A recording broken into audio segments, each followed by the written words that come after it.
his trainer behind me, Hannah, as well. So today we're going to talk all California sea lions and learn all about how they exist in the wild, how we train them, and all these lovely things. So to get you started, let's give you guys a rundown of our facility and what we house here in terms of California sea lions. So the first two sea lions we have are Clara and Pablo. They are brother and sister. So this is Pablo here. He has an older sister named Clara who's in the back. She won't be coming out. She's retired. She's very old. The next two sea lions that we're going to talk about is Quinty and Wembley, and that is a mother and son duo. Now, Wembley was born here at Marine Life to his mother Quinty and his father Pablo.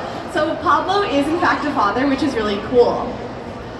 So, because you are going to meet a male and a female sea lion today, I wanted to go over some of the differences between male and female sea lions so that you guys can use your observation skills to kind of tell the difference and maybe even tell the difference between them while they're in the wild as well. So the first thing that Pablo has that Quinty does not is size. Pablo is huge. He's about twice the size of Quinty. So when Quinty comes out, you'll see just how small she is.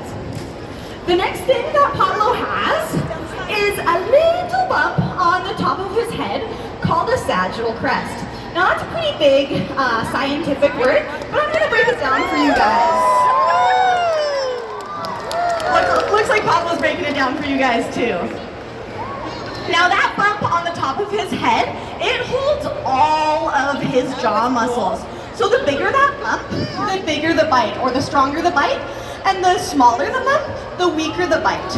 So when Pablo's up in the wild, he's going to encounter other male California sea lions that may want to encroach on his beach or steal his ladies. So he's going to have to find a way to defend his ladies in that section of beast. And the way he does that is using partially that sagittal crest. So the first thing he'll do when he sees another male is he'll show off that bump on his head and he'll say, "Look at this big bump, I'm nice and big and strong." Now if that male has a bump that's just as big as his or bigger, he can move to another tactic. He can open his mouth and show those big flashy teeth. Yeah, he's got about inch-long canines in there. He can also use his big size to intimidate other males so he doesn't have to get into a fight. And the last thing that Pablo can do is he can use his big, loud voice to intimidate other males and also attract some females. No, that's not what Pablo sounds like. Pablo sounds like a sea lion, not a chicken. And we're going to show you guys exactly what Pablo sounds like, but to do that, I need the help of a volunteer. Do I have anyone here today? Ooh, I saw a lot of hands go up. What about you right there, my friend? Okay, you're going to go all the way over to this mat with me, and you're going to wipe off your feet. Let's give a round of applause for our volunteer, everybody. All right, let's welcome Harper down to the stage here. All right, so we're going to stand right here, and I know you're going to look at Pablo, but first we're going to look right at the audience, all right? So, to ask Pablo to speak for us, he's going to come right there, and we are going to look him right in his beautiful brown eyes, and he gets a little flustered, and then he'll yell at you. Sound good? All right. So here he comes. He's going to come on over. We're going to look straight up this way, and on a count of 3, we're going to turn around and look at him in his beautiful brown eyes, all right? In 3, 2, 1.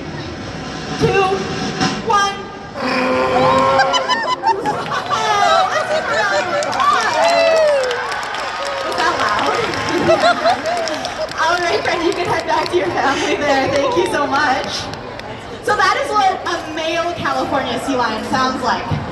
Now I want you guys to all take that sound and take this picture of Pablo and just put it in your brain permanently.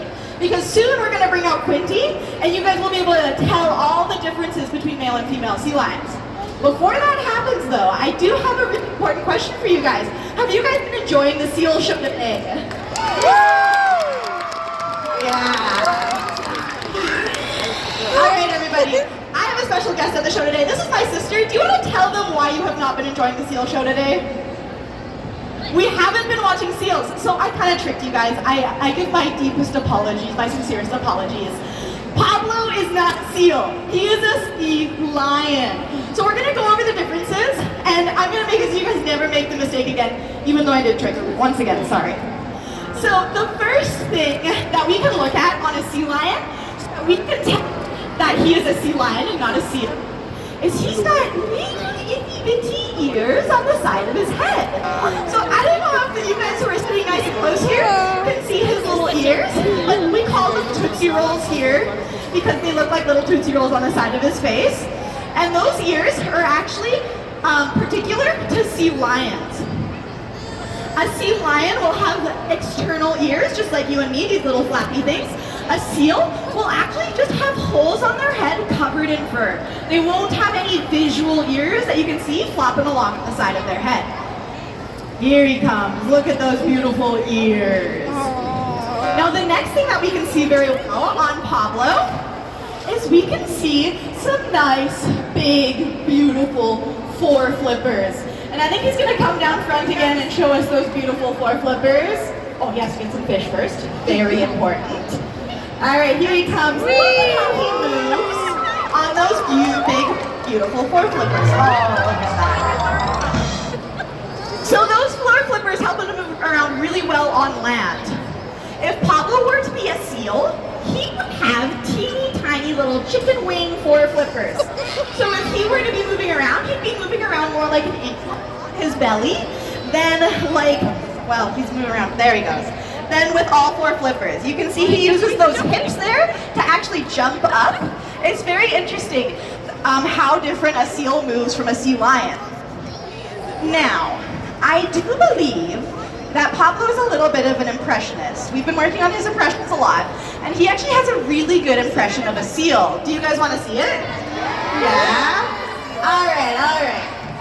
All right, Pablo, let's see your best impression of a seal. What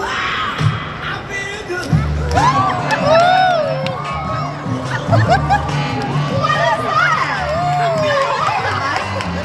Hold on. That was incorrect.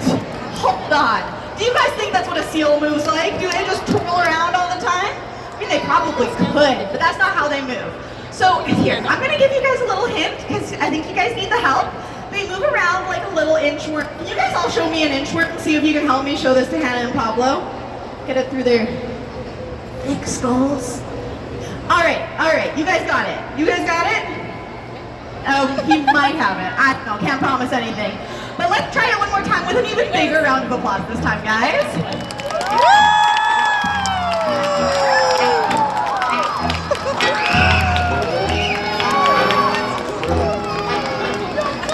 Amazing job, look at that, that was beautiful. So that is what a seal would move around like if you were to ever see one.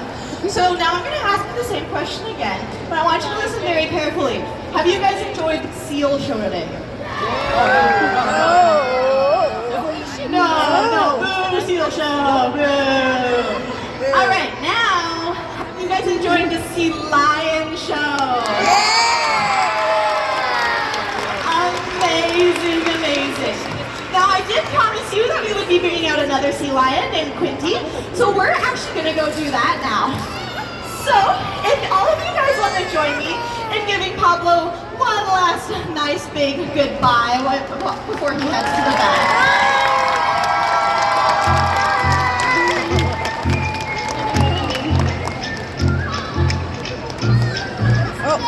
He says, no thank you.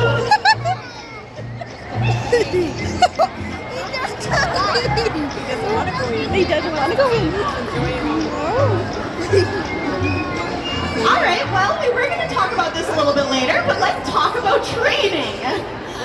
So, even though we do shows like this every single day, and we work with these sea lions every day, we make a really good bond with them, things don't always go according to plan. As much as we love for Pablo to work with us and participate, he is not a robot, and he has things that he likes, things that he dislikes, things that he wants to do, things that he might not want to do. So, when our sea lions do something like this, where they tell us in very clear terms that they are not a fan of something we're asking them to do, that's okay. We work with our animals they always have a positive experience with us. What Hannah's doing right now is she's trying to increase Pablo's motivation. That's a pretty big word, but basically she's just trying to increase Pablo's, how much he really wants to work with her. And what we're gonna see here is Pablo's eventually going to perk up a little bit. You're gonna see his eyes get a little wider. You're gonna see maybe him sit up a little bit more straight. And as she works with him, he's gonna be much more willing to hang out with her. And because Pablo did tell us earlier that he might not want to head to the back, he's having too much fun out here, when he eventually does go to the back, he's gonna have the biggest pile of fish waiting for him in the entire world. Because at the end of the day, we here at Greenlight work with positive reinforcement. And what that means is we work with our animals so that they